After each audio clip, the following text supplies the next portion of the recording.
রাসূল সাল্লাল্লাহু আলাইহি সাল্লামের নবুয়তের প্রথম বর্ষে সূরা কলম নাজিল হয়।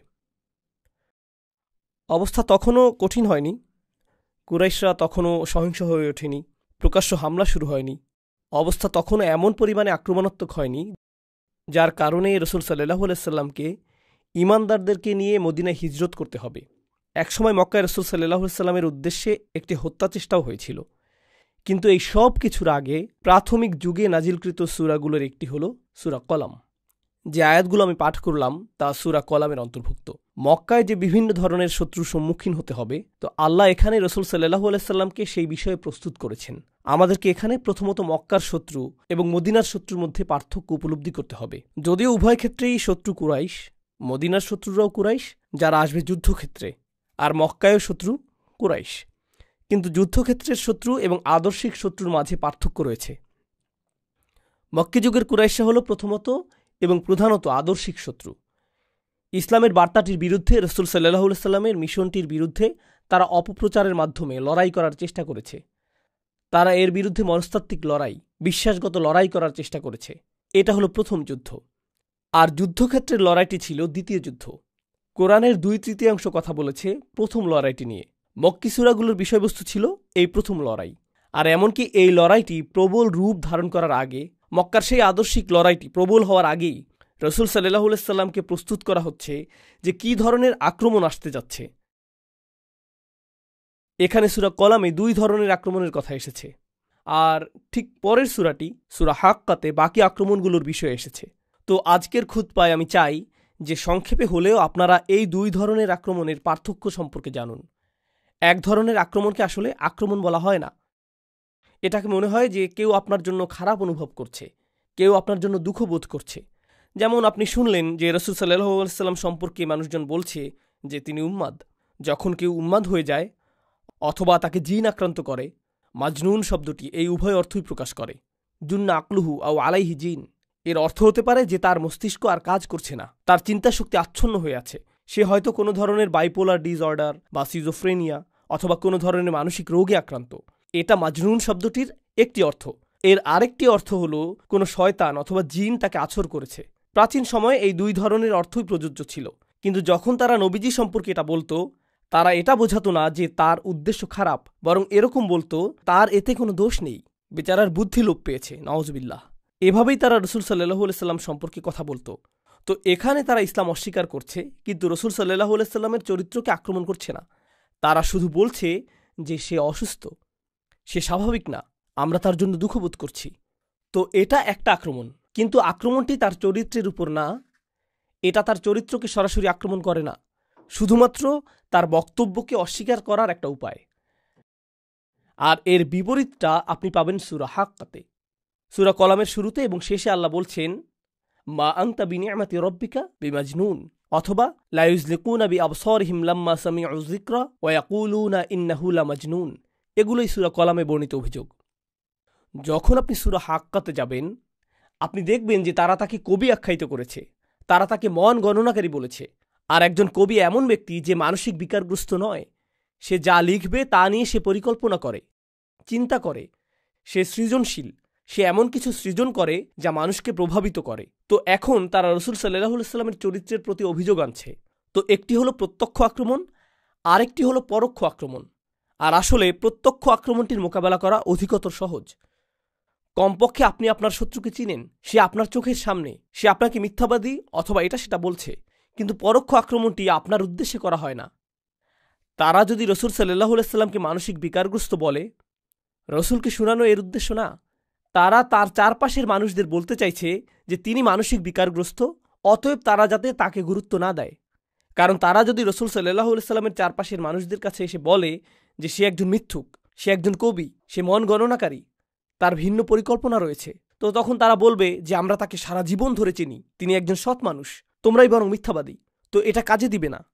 তাই তাদেরকে এমন একটা কৌশল নিয়ে আসতে হবে যা রাসূল সাল্লাল্লাহু আলাইহি সাল্লামকে জনবিচ্ছিন্ন করে দিবে। আর এটাই সেই জনবিচ্ছিন্নকারী কৌশল যা তারা উদ্ভাবন করেছিল। এসো এটা ছড়িয়ে দেই যে জিন তার উপর আছর করেছে। কিন্তু আপনি যদি মনোযোগ দিয়ে রাসূল সাল্লাল্লাহু আলাইহি সাল্লামের বক্তব্য শুনেন, কোরআন যা বলেছে তা নিয়ে আপনি যদি 1 মিনিটও চিন্তা করেন, আপনি তাৎক্ষণিক উপলব্ধি করবেন যে এটা কোনো জিনের কথা নয়, প্রকৃতপক্ষে এটা এতটাই শক্তিশালী যে জিনও জানে এটা কোনো জিনের বাণী নয়। এমনকি জিনেরা শুনেও বলেছে, ইন্না সামি'না কুরআনান আজাবা, আমরা আশ্চর্যজনক এক কুরআন শ্রবণ করেছি। তাই এই অভিযোগ কাজে আসবে না। কিন্তু উন্মুক্ত আক্রমণে যাওয়ার আগে দ্বিতীয় পর্যায়ের একটা গোপন আক্রমণ, আভ্যন্তরীণ আক্রমণ এসেছে, আর এই সূরাটি সেটাই প্রকাশ করেছে। দ্বিতীয় পর্যায়ের আক্রমণটি হল, আপনি হয়তো আবু লাহাবের মতো ইসলামের দুশ্মনের কথা শুনেছেন। সে রসুল সাল্লাল্লাহু আলাইহি ওয়াসাল্লামকে ঘৃণা করেছিল, যদিও সে ছিল তার নিকটাত্মীয়। যখন তার সন্তান মারা যান, সে তখন উল্লাস করেছিল, সে অভিশাপ দিত। তার বিরুদ্ধে আক্রমণে সে ছিল জঘন্য এবং কুরুচিপূর্ণ। অন্য আরেক ধরনের শত্রু ছিল আবু জাহেল, কিন্তু সে ছিল আবু লাহাবের তুলনায় বেশ ভিন্ন ধরনের। সেই বেশ ভিন্ন। আবু জাহেল নোংরা ভাষার ব্যবহার করত না। প্রকৃতপক্ষে আবু জাহেল বলেছিল, ইসলামের বিরোধিতা আমাদের এজন্য করা উচিত যে এটাই আমাদের দেশের জন্য অথবা তখনকার প্রেক্ষাপটে আমাদের গোত্রের জন্য উত্তম। তার গোত্রের জন্য যা উত্তম তাই সে চেয়েছে। আর সে ভেবেছে যে নতুন এই ধর্ম এবং নতুন এই বার্তা হলো বর্তমান সমাজ ব্যবস্থার জন্য একটা হুমকি, আর আমাদের যা রয়েছে ইতিমধ্যেই তা সর্বোত্তম। তো আমাদের এর বিরোধিতা করতে হবে জাতীয় স্বার্থে। প্রকৃতপক্ষে সে তার নীতিতে এতটাই আপোষহীন এবং অকপট ছিল যে এক পর্যায়ে রসুল সাল্লাল্লাহু আলাইহি ওয়াসাল্লাম ওমর অথবা আমরের মধ্যে একজনকে ইসলামের জন্য কবুলের দোয়া করেছিলেন। আমর হলো আবু জাহেল, আর আল্লাহ ওমর রাদিয়াল্লাহু তাআলা আনহুর দ্বারা সেই দোয়া কবুল করেছিলেন। কারণ এমনকি রসুল সাল্লাল্লাহু আলাইহি ওয়াসাল্লামও আবু জাহেলের ব্যক্তিত্বের মাঝে শক্তিশালী কিছু গুণাবলী দেখতে পেয়েছিলেন। এমনকি এই দৃষ্টিকোণ থেকেও যে যদি সে শত্রুও হয়, কমপক্ষে সে তো গোপনে শত্রুতা করছে না, সে নানান ধরনের অভিযোগ নিয়ে লুকোচুরি খেলছে না। না, আমি ইসলামের বিরোধিতা করি, এই হলো আমার কারণ। আমরা এটা বলছি না যে তার কারণটি ভুল অথবা সঠিক, কিন্তু কমপক্ষে সে তার নিজের সাথে সৎ। তার ভিতরে যা রয়েছে বাইরেও তা প্রদর্শন করেছে। তার কুফুরিতে সে অকপট।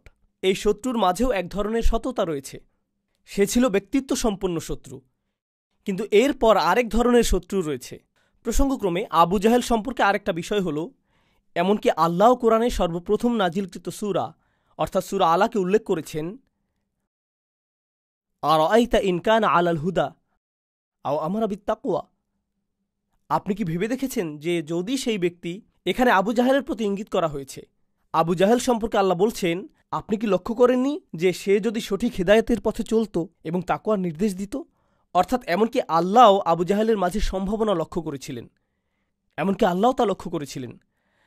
তাই স্পষ্টতই নবীজিও তা লক্ষ্য করেছেন। কিন্তু তৃতীয় এক ধরনের শত্রু রয়েছে, আর এরাই সবচেয়ে ভয়ঙ্কর ধরনের শত্রু। তো আবু লাহাবের মতো শত্রু রয়েছে, আবু জাহেলের মতো শত্রু রয়েছে, আর এরা হলো আদর্শগত শত্রু। কিন্তু তৃতীয় ধরনের শত্রু হলো সবচেয়ে ভয়ঙ্কর শত্রু। কিভাবে আমরা জানতে পারি যে এরাই সবচেয়ে ভয়ঙ্কর শত্রু?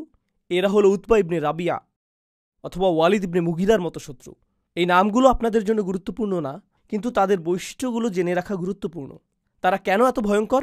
কারণ একেবারে প্রথম দিকে রহিতে, প্রাথমিক সময়ে রহিতে আল্লাহ নবীজিকে এই তৃতীয় ধরনের শত্রুর ব্যাপারে সতর্ক করেছেন। এই লোকদের ব্যাপারে সতর্ক থাকবেন। কেন? কারণ তারা আপনার কাছে বন্ধু হিসেবে আসবে, আপনার কাছে শত্রু হিসেবে আসবে না। তারা আপনার সাথে হ্যান্ডশেক করতে আসবে। তারা এসে বলবে, যা ঘটে যাচ্ছে তার জন্য আমরা দুঃখ অনুভব করছি, আমি চাই যে তুমি নিরাপদে থাকো, আমি চাই না যে এটা ঘটুক, আমি তোমার পক্ষে রয়েছি। আল্লাহ বলেছেন, ফালা তুতিইল মুকাজ্জিবিন, কারো প্রভাবের বশবর্তী হয়ে যেও না। এই তআ বলতে শুধুমাত্র অনুসরণ বোঝায় না, অনেক অনুবাদ রয়েছে। মিথ্যুকদের অনুসরণ করবে না, কিন্তু আরবিতে এই তআ শুধু অনুসরণ না, আসলে আরবিতে তও অর্থ কোনো কিছুর প্রতি ঝুঁকে যাওয়া, আল মাইলু ইলা শাই। তো প্রভাবিত হইও না, কথা শুনো না, মনোযোগ দিও না। আপনি যখন যথেষ্ট সংখ্যকবার কোনো কিছু শুনতে থাকেন, এটা আপনাকে প্রভাবিত করতে শুরু করবে সচেতনভাবে অথবা অবচেতনভাবে। রসুল সাল্লাল্লাহু আলাইহি ওয়াসাল্লামকে এটা বলা হয়েছে, এই লোকগুলো খুবই প্রভাব বিস্তারকারী, তাদের কাছ থেকে কোনো প্রভাবের শিকার হবেন না, তাদের কাছ থেকে কোনো কিছু নেবেন না। এরা হলো সম্পূর্ণ মুকাজ্জিবিন। মুকাজ্জিবিন অর্থ তারা মনে করে যে আপনি একজন মিথ্যাবাদী। তারা মুখ দিয়ে যা বলে তা গুরুত্বপূর্ণ না, যা তারা আসলেই মনে করে আপনি একজন মিথ্যাবাদী, আর তারা পৃথিবীকেও এটা দেখাতে চায় যে আপনি একজন মিথ্যাবাদী। এরপর আল্লাহ তাদের বৈশিষ্ট্যগুলো বর্ণনা করেছেন। আর আপনি যদি মক্কি সূরাগুলো অধ্যয়ন করেন, আপনি জানতে পারবেন যে আল্লাহর কিতাবে কাফেরদেরকে শুধু কাফিরই বলা হয়েছে, মুশরিকদেরকে শুধু মুশরিকই বলা হয়েছে, শত্রুদেরকে শত্রুই বলা হয়েছে। কিন্তু এই ব্যক্তি, এই চরিত্রটির অনেকগুলো বর্ণনা আল্লাহ প্রদান করেছেন। কোরআনে এরকমটা সচরাচর পাওয়া যায় না, খুবই কম। আর তিনি এটা একেবারে প্রাথমিক যুগের রহিতেই প্রদান করেছেন, যেন রসুল সাল্লাল্লাহু আলাইহি ওয়াসাল্লাম এই লোকগুলোর সাথে সাক্ষাৎ করার আগেই এই বিষয়ে প্রস্তুত থাকতে পারেন। আপনি যখন উঁচু পর্যায়ের কোনো মিটিংয়ে যান, প্রথমে আপনার একটা ব্রিফিংয়ের প্রয়োজন হয়, তাই না? আপনি যদি কোনো আপোষ মীমাংসার জন্য যান, সেক্ষেত্রে প্রথমে আপনার একটা ব্রিফিংয়ের প্রয়োজন হয়। উদাহরণস্বরূপ এখনকার সময়ে জাতিসংঘে অথবা কোনো যুদ্ধের আপোষ মীমাংসার ক্ষেত্রে আপনি প্রবেশ করার আগে আপনার টিম আপনাকে তথ্য প্রদান করবে যে এই মিটিংয়ে আপনার প্রতিপক্ষ কে রয়েছে। তারা সেই ব্যক্তির পূর্ব ইতিহাস প্রদান করবে, তার মনস্তত্ত্ব সম্পর্কে জানাবে, তারা আপনাকে বলবে যে কথা দিয়ে কিভাবে তাকে পরাস্ত করতে হবে, ইত্যাদি ইত্যাদি। আপনি যদি সচেতন রাজনীতিবিদ হন অথবা সচেতন আমলা হন অথবা সচেতন ব্যবসায়ী হলেও সেই কথোপকথনে প্রবেশের আগে আপনি যথাযথ প্রস্তুতি গ্রহণ করবেন। আদালতে প্রবেশের আগে আইনজীবীরাও একই কাজ করে থাকেন। খেলার ক্ষেত্রেও দলগুলো এটা করে থাকে, তাই না? তারা আগের খেলাগুলো পুনরায় দেখেন এবং প্রতিপক্ষের দুর্বলতাগুলো চিহ্নিত করেন। কোরআনের ক্ষেত্রে রাসূল সাল্লাল্লাহু আলাইহি ওয়াসাল্লামের জন্য সেরকম গোপনীয় কোনো কৌশল প্রদান করা হয়নি, বরং আল্লাহ প্রকাশ্যে ঘোষণা করেছেন যে এই ধরনের মানুষের মুখোমুখি আপনাকে হতে হবে। তো আলোচনার বাকি সময়ে আমি আপনাদের কাছে এই বৈশিষ্ট্যগুলো উল্লেখ করব, আর আমি চাই আপনারা উপলব্ধি করুন। আমি মনে করি আল্লাবিবু মিনাল ইশারাতি ইয়াফহামু, জ্ঞানী ব্যক্তির জন্য ইশারাই যথেষ্ট। আপনি নিজেই বুঝে নেবেন যে আমি কিসের উল্লেখ করেছি এবং কার কথা উল্লেখ করেছি আর কেন এটা এই সময়ে আমাদের জন্য প্রাসঙ্গিক। আল্লাহ বলেছেন, ফালা তুতিইল মুকাদ্দিবিন, প্রথমত অদ্দু লাউ তুদহিনু ফায়ুদহিনুন। তারা আসলেই আশা করে যে আপনি কিছুটা ছাড় দিবেন যাতে তারাও কিছুটা ছাড় দিতে পারে। তারা বলবে, দেখো আমরা জানি যে তোমাদের সাথে আমরা বেশ আক্রমণাত্মক হয়ে যাচ্ছি, কিন্তু আমরা চাই না এটা, তোমরাই আমাদেরকে এটা করতে বাধ্য করেছ।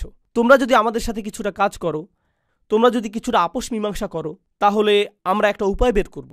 তো তাদের প্রথম কৌশল হলো এটা বলা যে তোমরাই তো ছাড় দিচ্ছ না, যা আমাদেরকে তোমাদের বিরুদ্ধে সহিংস হতে বাধ্য করছে। আমরা সমস্যা না, বরং তোমরাই হলে মূল সমস্যা, কারণ তোমরা তোমাদের অবস্থানে এত অনমনীয়, এত অনর। তোমরা তো আমাদের সাথে একত্রে কাজ করছো না, আমার সাথে একসাথে কাজ করো, আমাদেরকে কিছুটা দেখাও। আর রাসূল সাল্লাল্লাহু আলাইহি ওয়াসাল্লামের সময়ে তারা বলেছিল, তুমি কি আরেকটা সূরা আনতে পারো? আগের সূরাটি বেশ অপমানজনক। দেখো, আগের সূরাটির কারণে আমরা বেশ খারাপ বোধ করছি, বিশেষত আমাদের নেতারা। পরের সূরাতে আমাদের নেতাদের প্রশংসা করে কিছু কি বলতে পারবে? শুধু এটুকু বলবে যে তুমি তোমার পূর্ববর্তীদেরকেও ভালোবাসো, অথবা আমাদের সকলের উচিত নেতাদেরকেও সম্মান করা। ভালো কিছু কথা। আর আমরা এই আগ্রাসী গুন্ডাদের বলে দিব তারা যাতে তোমাদেরকে আর পথে ঘাটে আক্রমণ না করে। আমরা একত্রে একটা সমাধানে আসতে পারি। আমরা তোমাদেরকে চিনি, আমরা তোমাদেরকে পছন্দ করি, আমরা তোমাদেরকে এভাবে আক্রান্ত হতে দেখতে পারছি না। তো ওয়াদ্দু লাউ তুদহিনু ফায়ুদহিনুন ওয়ালা তুতি' কুল্লা হাল্লাফ, এমন কারো প্রভাবের বশবর্তী হয়েও না যে প্রতিশ্রুতির উপর প্রতিশ্রুতি, তার উপর প্রতিশ্রুতি দিতেই থাকে। হাল্লাফ অর্থ এমন কেউ যে অনেক বেশি শপথ করে। লক্ষ্য করুন, আপনি যদি সৎ মানুষ হন, তাহলে আপনি যেভাবে ব্যবসা করেন, আপনার ব্যবহার মানুষের সাথে যেমন, আর যেভাবে আপনি মানুষের সাথে কথা বলেন, সেটাই আপনার সততা প্রকাশের জন্য যথেষ্ট। আপনাকে আলাদাভাবে গিয়ে কাউকে রাজি করাতে হবে না। আল্লাহর শপথ, আমি সত্য কথা বলছি, আমি প্রতিজ্ঞা করছি। জানেন কেন আপনাকে এতবার শপথ নিতে হচ্ছে? কারণ আপনার চরিত্র আপনাকে সৎ প্রমাণ করতে পারছে না, তাই আপনাকে বড় গলায় কথা বলতে হচ্ছে, আপনাকে অনেক বেশি প্রতিজ্ঞা করতে হচ্ছে, আপনাকে টেবিলে হাত চাপড়াতে হচ্ছে নিজের বক্তব্য জানান দেওয়ার জন্য, নিজের আন্তরিকতা প্রদর্শন করার জন্য, অন্যের দুঃখে আপনি কতটা দুঃখী তা দেখানোর জন্য। আল্লাহ বলেছেন, এমন লোকদের ব্যাপারে সতর্ক থাকো যারা বেশি বেশি প্রতিজ্ঞা করে, হাল্লাফ। তারপর তিনি বলছেন মাহিন, ওয়ালা তুতি' কুল্লা হাল্লাফিম মাহিন। আরবিতে মাহান অর্থ হল আদ-দুআফ, আরবিতে আমহানাহু অর্থ আসলে আদ-দুআফাহু, অর্থাৎ কাউকে দুর্বল করে ফেলা। আল্লাহ বলছেন এই লোকগুলো যারা প্রচুর প্রতিজ্ঞা করে, তারা আসলে বিশ্বাস করে এমন মজবুত কিছু নেই, তাদের বিশ্বাসে তারা দুর্বল। তো তারা আপনার কাছে আসে এবং এই প্রতিজ্ঞাগুলো করে, কারণ কৌশলগত দিক থেকে এটাই তাদের জন্য সর্বোত্তম জিনিস। আগামীকাল যখন কৌশল পরিবর্তন হয়ে যাবে, তারা আপনাকে গতকালকের জমানো ময়লার মতো ছুঁড়ে ফেলে দিবে এবং অন্য কারো সাথে প্রতিজ্ঞা করবে। এর পরের দিন তারা আবার অন্য কারো কাছে গিয়ে প্রতিজ্ঞা করবে। তারা এমন কিছুকে ধরে রাখছে না যা তাদের কোনো চারিত্রিক বৈশিষ্ট্য, মূলনীতি অথবা আদর্শের মাঝে আটকে রাখছে। আপনি বলতে পারেন না যে না না না, এই জাতিগুলোর বা কুরাইশদের একটা সংস্কৃতি ছিল, বা কয়েক হাজার বছরের পুরনো তাদের গোত্রীয় মূল্যবোধ ছিল যা তারা মেনে চলেছিল। এটা সত্য নয়। তারা এই মূল্যবোধগুলো মেনে চলে যতক্ষণ পর্যন্ত এই মূল্যবোধগুলো তাদেরকে কিছু সুবিধা প্রদান করে, ততক্ষণ পর্যন্তই তারা তাদের মূল্যবোধ নিয়ে গর্বিত অনুভব করে। যখনই সেই মূল্যবোধগুলো তাদের বিরুদ্ধে যায়, তারা আর সেগুলো পছন্দ করে না। লক্ষ্য করলে দেখবেন যে কুরাইশদের সাথে যা ঘটেছিল তা হলো, মক্কায় কেউ আক্রান্ত হতো না, এটা তাদের একটি নিয়ম ছিল। এটা হারামান আমিনান, এটা তাদের নিয়ম। একটি ক্ষেত্রেই তারা এই নিয়ম ভঙ্গ করতে প্রস্তুত হয়েছিল, আর তা হলো মুসলিমদের ক্ষেত্রে। যে কেউ যে কোনো জায়গা থেকে এসে যে কোনো মূর্তির চারপাশে তাওয়াফ করতে পারে, যা খুশি বলতে পারে, মদ্যপান করতে পারে, যা ইচ্ছা তাই করতে পারে। মক্কার মধ্যে কোনো সহিংসতা ঘটত না। ব্যতিক্রম ছিল মুসলিমরা, তারাই একমাত্র ব্যতিক্রম। আপনি এমন মানুষ দেখবেন যারা বলে, আমরা মত প্রকাশের স্বাধীনতায় বিশ্বাস করি, এগুলো আমাদের মূল্যবোধ, আমরা জীবন দিয়ে হলেও এগুলো ধরে রাখব, আমাদের অধিকার রয়েছে প্রতিবাদ করার, ঘোষণা করার, বিতর্ক করার, নিজ ধর্ম পালন করার। কিন্তু রাজনৈতিকভাবে এটা কিছুটা সমস্যাজনক হয়ে দাঁড়ানোর এবং অন্যদের দৃষ্টিতে এটা খারাপ মনে হবার আগ পর্যন্ত আমরা এতে বিশ্বাস করি। কিন্তু বাক স্বাধীনতায় কিছুটা সংশোধনীর প্রয়োজন। তো বুঝতে পারছেন যে এই আয়াতটি কেন এত গুরুত্বপূর্ণ। তারা অনেক বেশি প্রতিজ্ঞা করে থাকে, কিন্তু কোনো কিছুতেই তারা প্রকৃতপক্ষে বিশ্বাস করে না, কিছুতেই না। তবে তারা একটা বিষয় ঠিকই বিশ্বাস করে, যা পরবর্তীতে আলোচনায় আসবে। আল্লাহ নিজেই আমাদেরকে বলবেন তাদের ধর্ম কোথায়, তাদের ধর্ম কি, কিন্তু সেটা আসবে শেষের দিকে। ওয়ালা তুতিআ কুল্লা হাল্লাফিম মাহিন। তিনি এখানেই থেমে যাননি। তারা আপনার কাছে এসে এই সকল প্রতিজ্ঞা করে। তারা আপনার কাছে আসে নিজেদের মধ্যকার কোনো প্রত্যয় নিয়ে না, বরং আপনাকে আপনার অবস্থান থেকে বিচ্যুত করার জন্য। তারা চায় যে আপনিও তাদের মতো হয়ে যান। তারা আসলেই কোনো কিছুতে বিশ্বাস করে না। এই একই জিনিস তারা আপনার জন্যও চায়। তারা ছাড় দিতে চায় এবং আপোষ মীমাংসা করতে চায়, পক্ষ পরিবর্তন করতে চায়। আপনি এমন কেউ হতে পারেন যে কট্টরপন্থী রিপাবলিকান, কিন্তু ডেমোক্রেটদের সাথে গোপন বৈঠক সম্পন্ন হয়। আপনি কট্টরপন্থী ডেমোক্রেট হতে পারেন আর গোপনে আপনি রিপাবলিকানদের সাথে বৈঠক করেছেন, এটাই কোনো সমস্যা নেই। আপনি জনগণের স্বার্থ নিয়ে বক্তৃতা দিচ্ছেন আর পিছনে আপনি ক্ষমতা পাওয়ার জন্য বিভিন্ন পক্ষের হাত পা ধরছেন, তাদেরকে সিজদা করছেন, তাই না? এটাই বাস্তবতা। তো তারা আশা করছে যে আপনিও তাদের মতো হয়ে যাবেন। তারা মনে করে যে আপনিও আপোষ মীমাংসা করবেন। তারা যে খেলায় মেতেছে আপনি সেরকম করবেন। কিন্তু আল্লাহ তার রসুল সাল্লাল্লাহু আলাইহি সাল্লামকে বলছেন যে কারণে আপনি কখনো এই লোকদের সাথে চলতে পারবেন না, তা হলো এই সকল কিছুর আগে আল্লাহ তার রসুল সাল্লাল্লাহু আলাইহি সাল্লাম সম্পর্কে বলেছেন, ওয়া ইন্নাকা লা আলা খুলুকিন আযীম। নিশ্চয়ই আপনি মহান চরিত্রের উপর অধিষ্ঠিত। আপনি ছাড় দিয়ে চলেন না, আপনার মূলনীতি রয়েছে, আপনি অনড় থাকেন। তো এটা হলো তারা যখন আপনার কাছে থাকে এবং আপনার সাথে কথা বলে। এরপর আপনার পিছনে তারা কি করে? প্রতিজ্ঞা করার পরে এবং নিরাপত্তা দেওয়ার পরে তারা চলে যায় হাম্মাজ। এরপর তারা আপনার বিরুদ্ধে অপবাদ রটাতে থাকে, আক্রমণ করতে থাকে। আরবিতে হামজ হলো যখন তীর চামড়া ভেদ করে ভিতরে প্রবেশ করে এবং ভিতরে আটকে যায়। আর যখন আপনি তীরটিকে বের করতে চান, এটা চামড়া ছিঁড়ে ফেলে। আপনারা ওয়াইলুল লিকুল্লি হুমাজাতিল লুমাজা সূরাটা জানেন, তাই না? আবার হামাজাতি শায়াতিন কোরআনে এসেছে। হামিজ অথবা হাম্মাজ হলো এমন কেউ যে জানে যে কারো পেছনে কি ধরনের আক্রমণ করতে হবে, যা একটি প্রভাব ফেলবে। তো রসুল সাল্লাল্লাহু আলাইহি সাল্লামের ক্ষেত্রে তারা কি করেছিল? সবাই তো নবীজিকে পছন্দ করত। রসুল সাল্লাল্লাহু আলাইহি সাল্লাম নবুয়তের ঘোষণা দেওয়ার আগে, তিনি যে রসুল তা ঘোষণা করার আগে 40 বছর ধরে তিনি মক্কার অধিবাসী ছিলেন। ভালো মানুষ হিসেবে মক্কায় ছিলেন। ব্যবসার মাধ্যমে মানুষ তাকে চিনত, আত্মীয়তার কারণে মানুষ তাকে চিনত, বন্ধু হিসেবে মানুষ তাকে চিনত। এখন আপনি মানুষের মাঝে তার ব্যাপারে খারাপ ধারণা সৃষ্টি করবেন, এটা তো কাজ করবে না। উম্মাদ আখ্যায়িত করাটা কাজে দেয়নি, জিনে আক্রান্ত হওয়ার অভিযোগটি কাজ করেনি। তো এখন যেহেতু তিনি ছাড় দিচ্ছেন না, মক্কাতে আপনাকে তার বিরুদ্ধে বদনাম সৃষ্টি করতে হবে। আপনি কারো কাছে গিয়ে বলবেন মুহাম্মদ প্রকৃতপক্ষে একটা সমস্যা, সাল্লাল্লাহু আলাইহি সাল্লাম তারা বলে না, কিন্তু আমরা বলি সে আসলেই সমস্যা। সে কেন সমস্যা হবে? সে তো অনেক ভালো মানুষ। সে সমস্যাজনক বলতে তুমি কি বোঝাচ্ছ? আর এই লোকটি যার সাথে আপনি কথা বলছেন, সে পারিবারিক মূল্যবোধে বিশ্বাস করে। তো আপনি তার কাছে গেলেন এবং বললেন, জানো মুহাম্মদের সমস্যা কোনটা? সে পরিবার ভেঙে দিচ্ছে। কি? মুহাম্মদ পরিবার ভেঙে দিচ্ছে? হ্যাঁ হ্যাঁ, সন্তান তার বাবার বিরুদ্ধে যাচ্ছে, স্ত্রী তার স্বামীর বিরুদ্ধে যাচ্ছে, স্বামী তার স্ত্রীর বিরুদ্ধে যাচ্ছে, মানুষ তাদের পরিবারের বিরুদ্ধে বিদ্রোহ করছে, সে পরিবার ধ্বংস করছে। তুমি জানো না? সে পরিবার ব্যবস্থার জন্য একটা হুমকি। ও, তাহলে তো এটা ভালো না। তো সে জানে যে এই লোকটিকে কি বলতে হবে। সে অন্য আরেকজনের কাছে গেল যে হলো পুঁজিবাদী, জানো মোহাম্মদ ব্যবসার জন্য ক্ষতিকর? আর সেই লোকটি বলল, ব্যবসার জন্য ক্ষতিকর বলতে তুমি কি বোঝাচ্ছ? আমরা যদি তার ধর্ম পালন করি তাহলে মক্কায় আমরা অনেক আর্থিক ক্ষতির সম্মুখীন হব।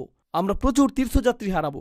সকল গোত্র যারা বিভিন্ন মূর্তি পূজার জন্য এখানে আসে, তারা আর এখানে আসবে না। আমাদের ব্যবসা ক্ষতিগ্রস্ত হবে। কিছু মানুষ পরিবার নিয়ে উদ্বিগ্ন, কেউ নিরাপত্তা নিয়ে, কেউ অর্থ উপার্জন নিয়ে। আর এই লোকটি জানে যে কাকে দিয়ে আক্রমণ করাতে হবে, কিভাবে রাসূল সাল্লাল্লাহু আলাইহি সাল্লামের সুনাম নষ্ট করা যাবে। আল্লাহ বলেছেন, তাদের মিথ্যা প্ররোচনায় প্রভাবিত হও না। ফালা তুতি' কুল্লা হাম্মাজ মাশাইম বিনামিম। তারা হেঁটে বেড়ায়, তারা বিভিন্ন আসরে ঘুরে বেড়ায় এবং তারা নামিমাহ করে বেড়ায়। আরবিতে নামিম শব্দটি এসেছে নাম অথবা নিম্মাহ থেকে। আরবিতে নিম্মাহ হলো খুবই হালকা বাতাস। আপনি যদি একটি মাঠের পাশ দিয়ে হেঁটে যান যার মধ্যে ফুল রয়েছে আর আপনি খুব সামান্য ফুলের ঘ্রাণ পান, এটাকে আরবিতে নিম্মাহ বলা হয়। আর এমন কিছু যা খুবই নাজুক, এটাকেও বলা হয় নাম্মাহ। এজন্য একটি হাদিসে রসুল সাল্লাল্লাহু আলাইহি সাল্লাম বলেছেন, লা তুমাসসিলু নাম্মাতাল্লাহ। পশু পাখিদের সম্পর্কে বলতে গিয়ে নবীজি বলেছেন, আল্লাহর নাম্মাহকে শাস্তি দিয়ে দৃষ্টান্ত স্থাপন করো না, অর্থাৎ পশু পাখিরা নাজুক। তো এখানে নামিম বলতে বোঝায় সে ঘুরে বেড়ায় আর সূক্ষ্ম কিছু জিনিস ছড়িয়ে বেড়ায়, যা উত্তেজনার সৃষ্টি করে। আপনার এমন বন্ধু থাকতে পারে অথবা কর্মস্থলে এমন মানুষ থাকতে পারে যারা সমস্যা সরাসরি সৃষ্টি করে না, তারা শুধু একটি বাক্য ছুড়ে দেয় এবং এরপর আগুন জ্বলে ওঠে, এরপর তারা সেই স্থান ত্যাগ করে। এটাই হলো নামিম। আর সে এখানে কিছুটা আগুন জ্বালায়, কিছুটা আগুন ওখানে, আর কিছুটা সেখানে। আমি এই মন্ত্রীর সাথে সাক্ষাৎ করব, আমি সেই রেস্টুরেন্টে গিয়ে অমুক রাজনীতিবিদের জন্য অপেক্ষা করব। ও, আপনি এখানে কি করছেন? আপনার সাথে সাক্ষাৎ হয়ে ভালো লাগলো। সে কিন্তু এতটা সময় ধরে অপেক্ষা করেছিল শুধু একটি বাক্য প্রয়োগ করার জন্য। অন্য কেউ বিষয়টা খেয়ালও করবে না যে এটা প্রচ্ছন্ন অপপ্রচার। তো একটি হলো হাম্মাজ, উন্মুক্ত আক্রমণ, ঠিক সেই তীরের মতো যা বিদ্ধ করে। আরেকটা হলো মাশা বিনামিম, বিভিন্ন পক্ষের মাঝে উত্তেজনা সৃষ্টির জন্য ছোট ছোট বাক্য ছড়িয়ে ঘুরে বেড়ানো। এটা বেশ জঘন্য অপপ্রচারের কৌশল। যে এটা করছে সে তার কাজে বেশ দক্ষ।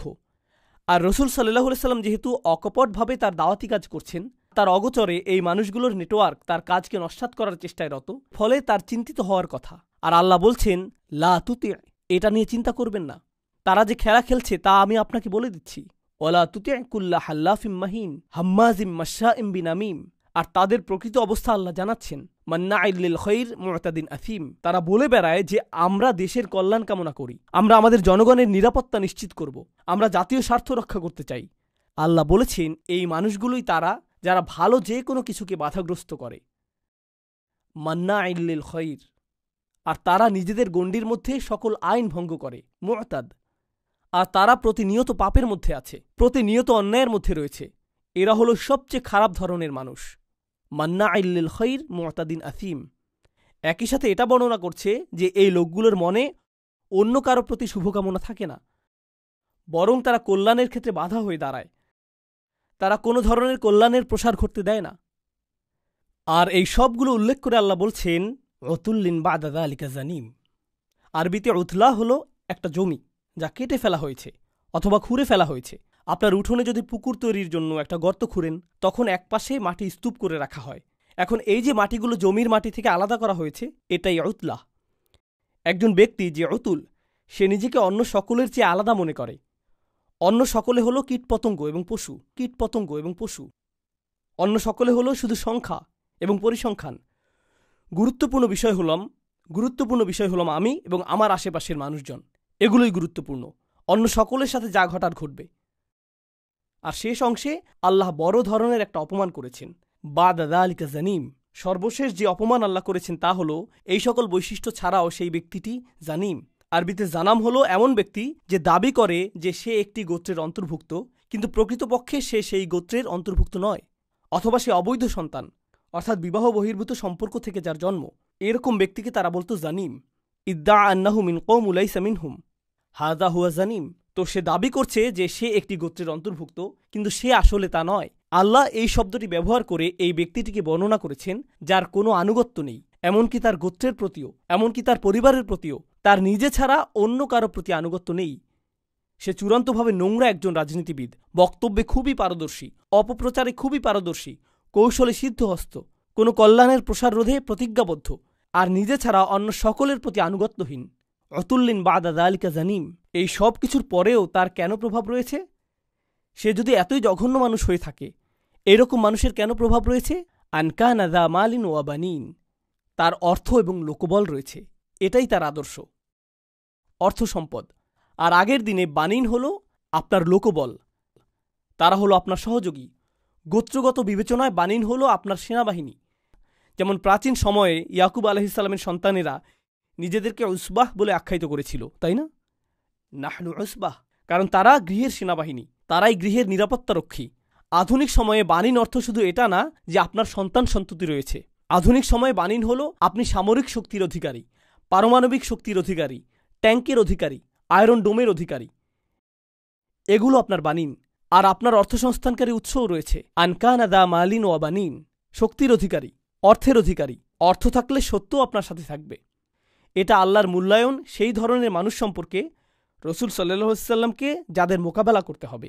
কিন্তু কোরআনের বিচক্ষণতা হলো আল্লাহ বলেননি যে উতবা ইবনে রাবিয়া থেকে সতর্ক থেকো, ওয়ালিদ ইবনে মুগিরা থেকে সতর্ক থাকো। না না না, কুল্লা হাল্লাফিম মাহিন। কুল্লা অর্থ এরকম প্রত্যেক ব্যক্তি থেকে যে এটা এটা এটা করে। আর সূরা কলামের শুরুতে এই বৈশিষ্ট্যগুলোর উল্লেখ করে আল্লাহ গোটা বিশ্বের মুসলিমদেরকে প্রস্তুত করেছেন নোংরা রাজনীতিবিদদের সম্পর্কে এবং তাদের নোংরা কৌশলগুলো সম্পর্কে, যা সামনে এসে তারা তাদের আনুগত্য প্রদর্শন করে। তাদের কোনো ধর্ম নেই একমাত্র অর্থ এবং ক্ষমতা ছাড়া। এছাড়া কোনো ধর্ম নেই। সেই প্রভাবের বশবর্তী হবেন না, নিজেদের অবস্থানে মজবুত থাকুন। এই বার্তাটি সূরার শুরুতে আল্লাহ রসুল সাল্লাল্লাহু আলাইহি সাল্লাম সম্পর্কে প্রদান করেছেন। শেষ একটি বিষয় আপনাদের বলবো যা অবাক করার মতো। কোরআন তখনও মক্কায় ছড়িয়ে পড়েনি। রসুল সাল্লাল্লাহু আলাইহি সাল্লামের উপর নাজিলকৃত প্রথম 5টি ওহীর একটি সম্ভবত সূরা কলাম। এটি একেবারে শুরুর দিকের প্রাথমিক ওহীগুলোর একটি। এটা থেকে মনে হয় যে তিনি ইতিমধ্যেই আদর্শিক লড়াইয়ে জড়িয়ে পড়েছেন, কিন্তু না। এখানে রসুল সাল্লাল্লাহু আলাইহি সাল্লামকে প্রস্তুত করা হচ্ছে, আর এখানে শত্রুদেরকেও জানান দেয়া হচ্ছে যে তোমরা মনে করেছো যে তোমরা যা করো তা ঘরের ভিতরেই আবদ্ধ থাকবে, আর এই সম্পর্কে আল্লাহ কিছু জানেন না। আল্লাহ জানেন এবং তিনি তার রসুলকেও জানিয়ে দিয়েছেন আল্লাহর কাছে গোপন কিছুই নেই, তোমরা প্রকাশিত হয়ে গিয়েছ। এই লোকগুলো সর্বোচ্চ চেষ্টা করে তাদের কৃতকর্ম গোপন রাখার জন্য। এজন্যই তারা হেল্প করতে থাকে, বারবার প্রতিজ্ঞা করতে থাকে। তাদের গোটা প্রচারণার উদ্দেশ্যই হলো তাদের কৃতকর্ম গোপন রাখা, নিজেদের হাতকে সরাসরি রক্তে রঞ্জিত না করা, জঘন্য কাজগুলো অন্য কাউকে দিয়ে করিয়ে নেয়া। এই জন্যই তারা নামিমাহ করে বেড়ায়। আর আল্লাহ কি করলেন? আল্লাহ তাদের প্রতি আঙ্গুলি নির্দেশ করে দেখিয়ে দিলেন। তিনি সকল আবরণ, সকল অপপ্রচার, সকল ধূম্রজাল দূর করে দিলেন, যার পেছনে তারা লুকিয়ে থাকত। এটাই আল্লাহর কিতাবের শক্তিমাত্রা, যে এটা শয়তান এবং শয়তানের বাহিনীর কৌশলকে এমনভাবে প্রকাশিত করে দেয় যা শুধু আল্লাহর পক্ষেই সম্ভব। আল্লাহ আমাদেরকে সত্যের পথে দৃঢ় থাকার সামর্থ্য দান করুন, আমাদেরকে ব্যক্তিগতভাবে এবং উম্মাহ হিসেবে রক্ষা করুন, যাতে আমরা কখনোই এখানে বর্ণিত মানুষগুলোর চক্রান্তর জালে আটকা না পড়ি।